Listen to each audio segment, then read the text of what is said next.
Ռոբերտ Քոչարյանի մեղադրանքը առաջադրվել սահմանադրական կարգը տապալելու մեղադրանքով։ Եվ այդ որոշումը չի բեկանվել։ Որտեղ վճռաբեկ դատարանը չի ասել սահմանադրական կարգը տապալելու մեղադրանքը կարա շարունակի քննարկվի, որովհետև քրեական դատավարության օրենսգրքի իմաստով մեղադրանքը դա ինչպես արարքի փաստական գնահատականն է, այնպես էլ իրավական գնահատականն է։ Հետևաբար մենք ունենք վերջնական չբեկանված դատական ակտ, որով Քոչարյանը 300 կերպ մեկնորդվածով մեղավոր չի կարող ճանաչվել, որովհետև նման դատված գոյություն չունի։ Մենք պետք է դիտարկենք արդյոք վերաբացման հնարավորություն կա, թե չէ։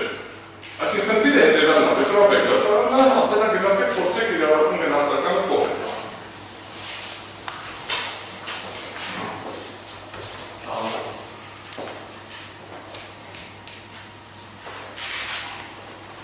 Հիմա ամբողջացնելով քննարկված սկզբունքի առնչությամբ կատարված վերլուծությունը կարելի է դրակացնել, որ կրկին դատվելու անփիլատրելիության սկզբունքը իրավական երաշխիք է,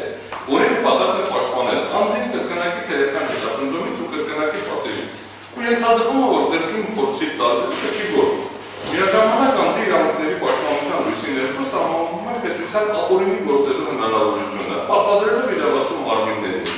դատական և դատախազական, պահպանել հավասարակշռությունը, տրամադրելով անձին վերջնականություն, կանխատեսելիություն և իրավական պաշտպանություն, իսկ պետությանը ցանկացած սխալի իրավական բեռը բերելու պարտականություն։ Այս տեսականորեն եթե ընդունենք, որ սխալ է տեղի ունեցել, բայց եթե ընդունենք սխալ է, բեռը պետք է քրի պետությունը չի կարող այդ բեռը փոխանցվի անձի վրա, ասենք դες մեկը չստացվեց, մի հատ ուրիշ հոդվածով փորձենք, և մեկը չստացվեց, մի հատ ուրիշ հոդվածով փորձենք։ Հետևաբար սկզբունքի ողջունությունը նկարագրում է հետևյալը, սա Ռաչիկով ընդդեմ Ռուսաստանի գործեցավ։ Մեղադրանքի և դատարանի կողմից թույլ տրված ցանկացած սխալի ռիսկը կրում է պետք է քրի պետությունը և սխալները չպետք է շփվում են շահագրգիռ անձի հաշվին։ Էլի որ ասում եմ սխալներ չի նշանակում, որ իրոք սխալ է եղել, բայց հիմա տեսականորեն պնդում են, որ մենք ուրիշ հոդված պետք է կիրառենք, ուրիշ հոդված կիրառենք, ուրիշ հոդվածը հակասահմանադրական է, սկզբից չենք հասկացել, որ հակասահմանադրական է, հետո որ հակասահմանադրական ճանաչվեց, թողեք փորձեմ ուրիշ հոդված կիրառել։ Սա է ամբողջ կոնցեպտը։ Հիմա կբացատրեմ այստեղ նաև հետադարձության խնդրույցի ներքո ինչ խնդիր է առաջանում։ Միևնույն ժամանակ վերոգրյալ նորմերի և վերլուծությունների հիման վրա կարող ենք նաև նշել, որ կրկին դատվելու արգելքը միևնույն ժամանակ չի հանդիսանում մեղադրանքի անփոփոխելիության բացարձակ երաշխիք, սա չեմ ասում, որ չի կարող փոխվել երբեք։ Քանի որ այն չի բացառում մեղադրանքի փոփոխությունը ընթացող վարույթի ժամանակ կամ նույն փաստական հիմքերի վրա արարքի իրավական որակումը նոր հանգամանքների ի հայտ գալու հիմքով, սակայն նման դեպքում այն հնարավոր է, եթե պահպանվել են պաշտպանության իրավունքի երաշխիքները, փոփոխությունը կանխատեսելի է և ժամանակին հաղորդում է մեղադրալին և մեղադրանքի փոփոխությունը տեղի ունենում ընթացող դատավարության սահմաններում, այլ ոչ թե մի հատ գնում ենք, ավարտում ենք, երկու ատյան անցնում ենք, ասում ենք վճռաբեկ, վերադառնում անորից փոխում։ Հիմա այս իմաստով non-bis in idem չի պաշտպանում անձին մեղադրանքի փոփոխությունից ընդհանրապես բացարձակ, բայց միևնույն ժամանակ կրկին դատվելու արգելքը բացարձակորեն պաշտպանում է անձին նոր քրեական հետապնդումից։ Եթե նախորդ քրեական վարույթը ավարտվել է վերջնական դատական ակտով և այն անձի հետ քրկնում դատական ակտը, որում ես նշեցի, որ պարտադիր չի դատական ակտ լինի, կարող ցանկացած այլ հաստատություն լինի, որը վերջնականություն ունի, և այդ անձի հետ քրեական մեղադրանքի բովանդակությունը կազմող արարքի կապակցությամբ պետության իրավահարաբերությունները վերջնականապես դադարել են։ Սա վճռաբեկ դատարանի 25 թվականի փետրվարի 28-ին այդ որոշումից հետո ռեգիստրացի։ Այդ ակտն ունի արդարացման բնույթ, նորքը հիմնված է նույն փաստերի կամ անձի նույն արարքի վրա, նույն փաստերը մեկից է, արարքը քաղաքացիական իրավունքների միջազգային դաշնակցի տեխնիկա։ Պետությունը փորձում է անձին նույն արարքը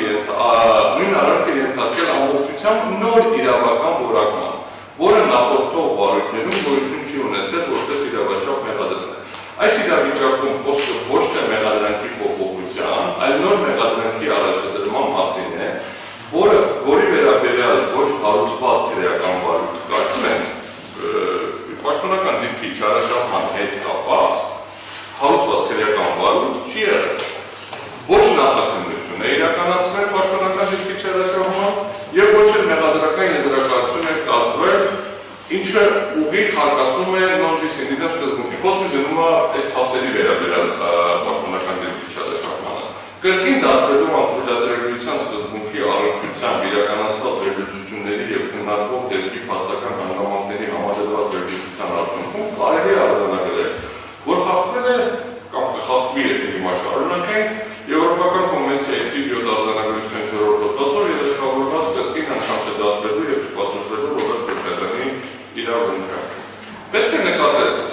իրականություն չափանիշներին համահունք սույն դեպքում ևս Ռոբերտ Քոչարյանի նկատմամբ իրականացվող դատաքննությունը խախտում է նրա հիմնարար իրավունքները վերստին նույն փաստերի կապակցությամբ քննություն իրականացնելու պատճառաբանությամբ։ Նախ, անդրադառնալով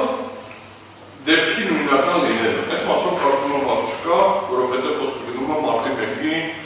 նույն փաստերի, նույն ապացույցների եւ Կրապետ դատարանի որոշումները վերաբերվում են նույն փաստական տվյալներին, նոր իրավական որակման ավելին, երբ որ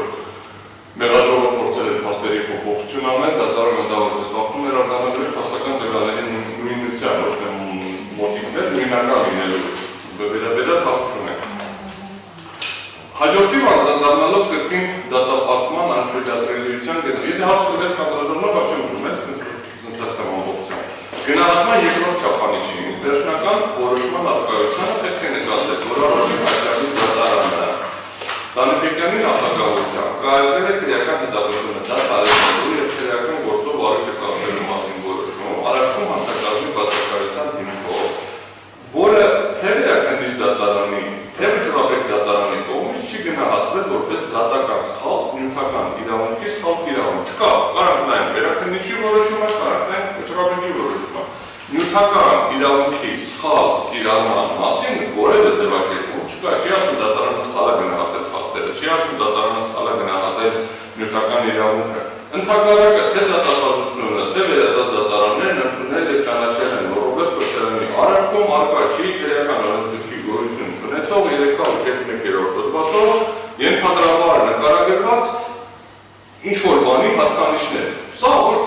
անմիջելի փաստ է, կարող նայենք գլխավոր դատախազի վճռաբեկ բողոքը,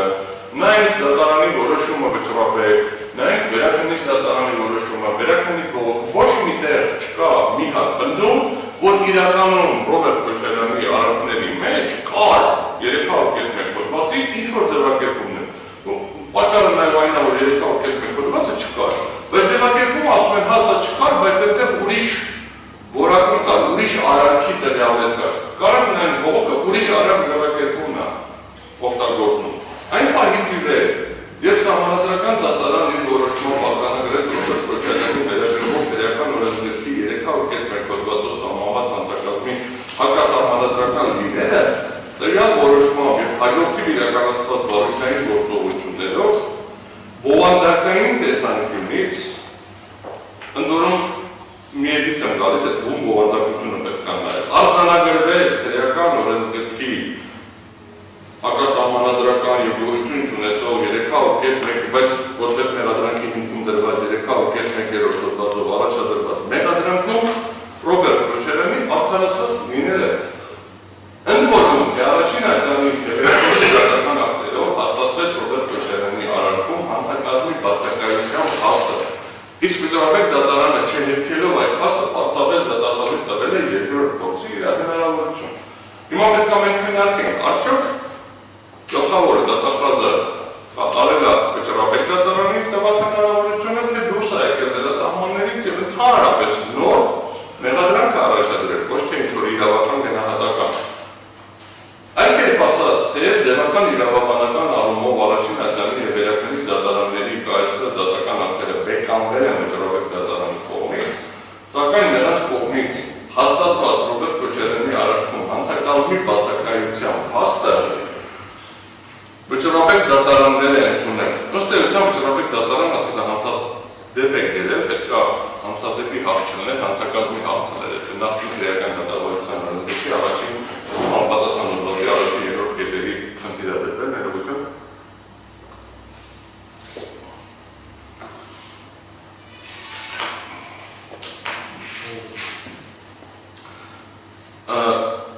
Ինչն ուրեմն փաստը վճռաբեկ դատարանները ընդունել է, հենց այդ փաստից է ելել, որ դատախազին տվել է երկրորդ փորձի իրավունք։ Ինչը նշանակում է, որ Ռոբերտ Քոչարյանի հետ նրան ներսագրված քրեական մեղադրանքի բովանդակությունը կազմող արարքի կապակցությամբ պետության իրավահարաբերությունները վերջնականապես դադարել են։ Պետությունը ընդունել է վերջնական դատական ակտով,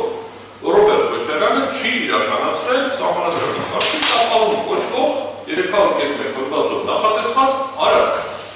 Ինչի այդ պատճառները ուրիշ է, բայց չկա, այսինքն արարք գոյություն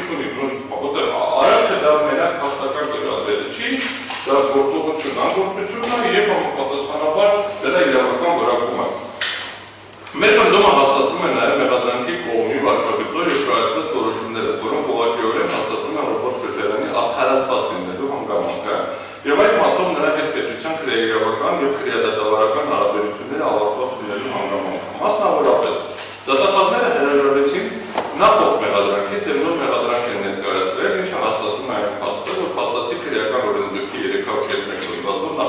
ներկայացված մեղադրանքի կապակցությամբ առկա է վերջնական դատական ակտ։ Այսպիսով հաշվի առնելով սահմանադրական դատարանի որոշումը 301 հոդվածի հակասահմանադրական լինելու առնչությամբ կարող ենք միանշանակ խնդրել, որ փաստացի Ռոբերտ Քոչարյանի արդարացված լինելու առնչությամբ առկա է վերջնական որոշում, իսկ արդեն նույն դեպքին նոր հոդվածով նոր մեղադրանք ներկայացնելը հանդիսանում է նույն դեպքի կրկնակի քննություն, որն արգելված է։ Հակառակ մեկնաբանության պայմաններում պետությունը կարող է յուրաքանչյուր դեպքում մեղադրանքի ձախողման պարագայում կրկին շրջապատույթի մեջ քսել մեղադրյալին, պարբերաբար փոխելով վերջինի մեղադրանքի իրավական գնահատականը դրա հակասահմանադրական կամ այլ փոխօրինի դառնալու դեպքերում։ Եվրոպական դատարանի կողմից առաջ բերված վերջնական դատական ակտի գաղափարը չի ենթադրում նման ընթացակարգի միջոցով վերջնական որոշում կայացնելուց խուսափելու դեպքերը եւ գնահատում է բովանդակային տեսակետից։ Հիմա